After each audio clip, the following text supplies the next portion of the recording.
Robin Hornack, who, as he said, I've known for 20 years. We've been in the trenches together. And he was one of those Queens Republicans that I was told specifically by the Queens County to have absolutely Jack Diddley Squad nothing to do with. You will not have anything to do with Robin Hornack. And I said, oh, yes, I will, and I have.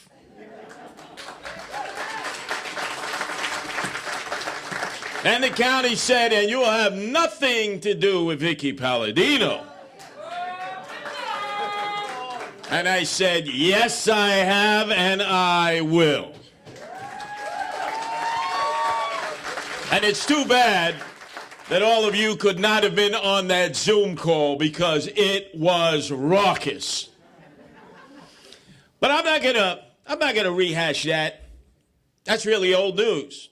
What we're talking about is the race to take back this city, to save our city. For us, it just started a few weeks ago, although, let me give you the lineage. Way back on August 2nd, long before the lockdown and the pandemic, I sat in the Colonnade Diner with Frank Morano and Brandon Lantry, who's now running for civil court judge, but was the Staten Island County chairman.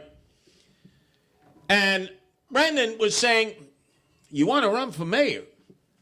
You know, you got to raise a lot of money. I said, I don't have any money. I said, all my ex-wives have all my money. He said, yeah, but, you know, it's a tough battle. I said, Brandon, tough is spelled Curtis Sliwa with a capital T. I've taken on organized crime. I've taken on the Gottis. I've taken on the Gambinos. I've taken on organized street gangs. I took on a city that didn't embrace the guardian angels in the first 13 years and got locked up 76 times and was given wooden shampoos and concrete facials. Yeah, I think I'm tough enough. But everybody thought, oh, it's just a publicity stunt. You know, Curtis is on the radio. He'll never leave WABC, the most iconic talk radio station in the nation. He'll never leave it. This is all a publicity stunt. And then all of a sudden, Brandon was sitting there with Frank, and he saw people getting up from their chairs, and everybody had a Curtis Sliwa story, just like some of you tonight. Hey, I remember you on Avenue B and 6th Street in 1982. And I have to say, to be honest, I'd be lying to you if I said, look at me. You remember me, don't you? You remember me? Some guy was trying to hit you with a hammer at the time. I said, well, that's happened a few times. I got to be honest with you. I don't remember. So all these stories are conjured up. And Brendan is sitting there with Frank Morano, and he said, look at all these people. They all have a Curtis Sliwa story. Black, Hispanic, white, Asian, they're all coming up. And they're all asking him to run for mayor. Now, nobody knew at that point I was interested in running for mayor. The next opportunity to delve into that very area was in the backyard of Vicky Palladino, where many of you were. And even though my hearing is somewhat shot, I heard the whispers, it's just a publicity stunt. He's not going to do it. Nah, he's not leaving WABC. He's got too many responsibilities. And I said, oh, okay. So you think this is just a publicity stunt? My love for the city is fake, phony, fraudulent, a fugazi love? I've cut my veins and arteries, and I bleed New York City. I bleed the 5 boroughs. The Bronx, where I started the Guardian Angels in 1979. Queens, where I lived, not for that long, and had 2 young sons who are still growing and going to the public schools here in this borough. Brooklyn, where I was birthed in Canarsie in East New York. Staten Island, which embraced me wholeheartedly to be the first county to say, no, we're going with Curtis Sliwa at the top of our ticket.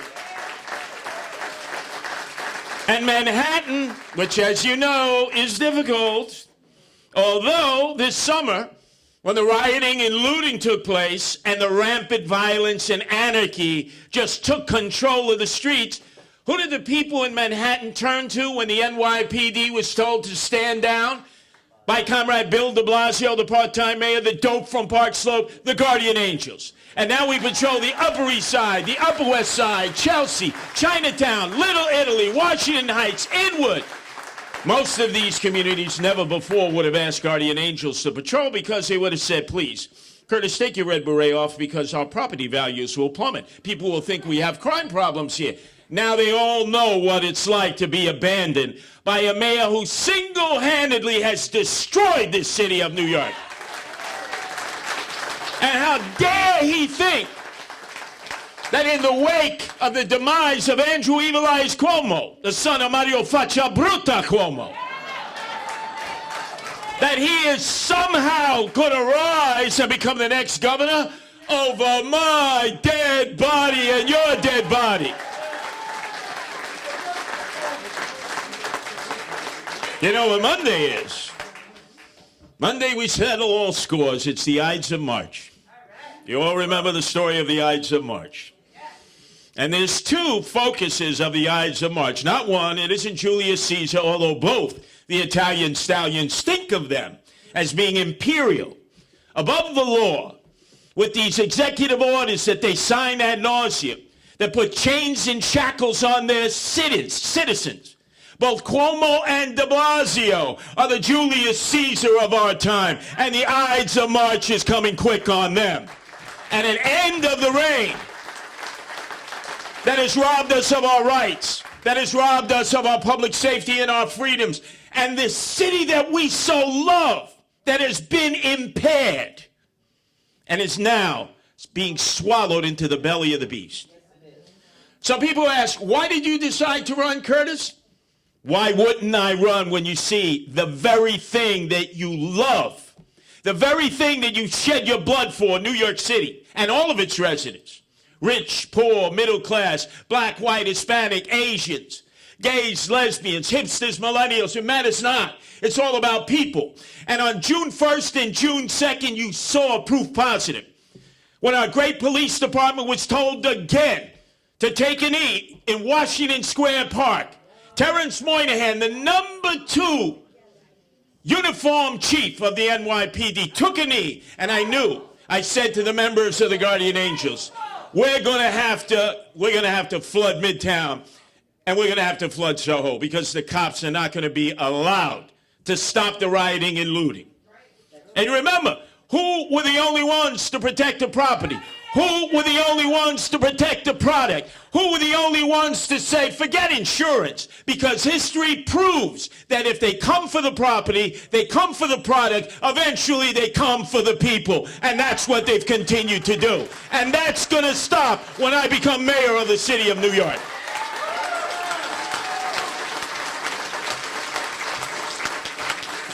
You want to protest? You just think you can run off into the street and protest and block traffic? You're going to have to get a permit. A permit! Like everybody used to have to get. And if you apply for it, you get it. Doesn't matter whether you're a communist. Doesn't matter whether you're a reactionary. Doesn't matter whether you're religious or secular. They give you permits. You just got to apply for it. And if you don't get a permit, you're not going to be able to take over the streets. And damn if there's ever going to be a chant, whose streets are streets? Because the streets belong to all the people, and especially to the taxpayers of New York City. That's going to end. And when I'm mayor of the city of New York, the first thing is there's going to be no partying, no raising the roof, no whining, dining, and pocket lining all the lobbyists. I'm going to take every last lobbyist and kick them in their ass and kick them out of City Hall and say, hey, you know what? This is the People's City Hall. Well, they're not going to like that. And they're going to say, where are you going to visit first? I'm going to start way out in the South Shore of Staten Island and Tottenville on Main Street, the 122nd precinct, and then the 121st on Highland Boulevard, and then the 120th on Bay Street, and then come back on the ferry and start in Manhattan, the first precinct in Chinatown, and every precinct in between is going to get a visit from the mayor of the city of New York to cheer on the men and women as they shape up and risk their lives to protect all of us. And we're going to be raising their morale because their morale is at an all-time low. But I'm going to tell each man and woman, because I know what it's like to be abused by cops who thought that we were the Hells Angels, vigilantes, thought we were a gang, that if you cross that Maginot line, you'll have no friend at City Hall. You commit crimes against people, you violate their rights. You yourself will go to jail, and guess what? There will be jails that will be open. Rikers Island will detain suspects who are a threat to society.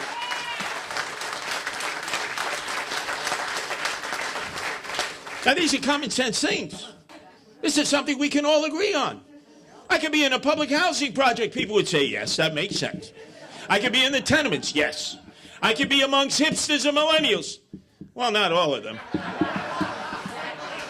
But enough of them to recognize, wow, we had our apartment home invaded. Our car was stolen.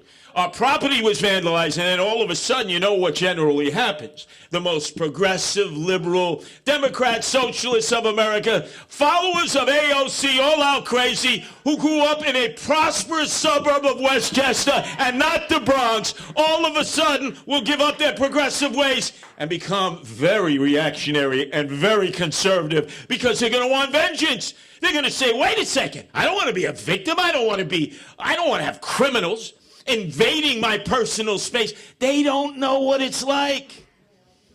And then they're going to find out when Mayor Sliwa is in charge, because I want everybody to enjoy the benefit of a safe New York City. And with 20 years of Republican mayors, we had the safest big city in America. And that's the way it's going to be again as we refund the police. Refund the police, not defund the police.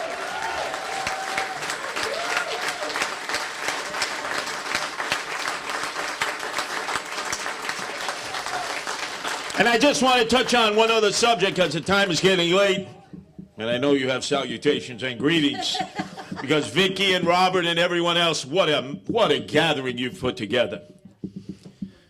Education is the route, as it has always been for every generation. Every ethnic group, every racial group, it matters not. Out of poverty, out of dysfunction, and to a point where you can read, you can write, and you can think for yourself. Amen.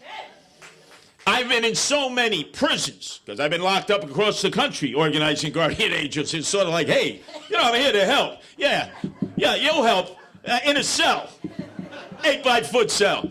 But it's the same story over and over. Mostly young men, but some young women.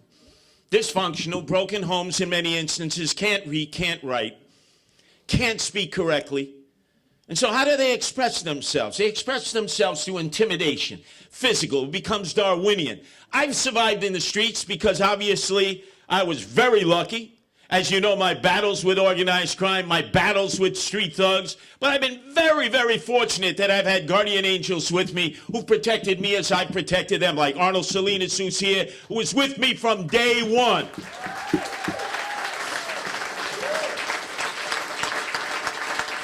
But we have so many other great citizens like all of you who've come together.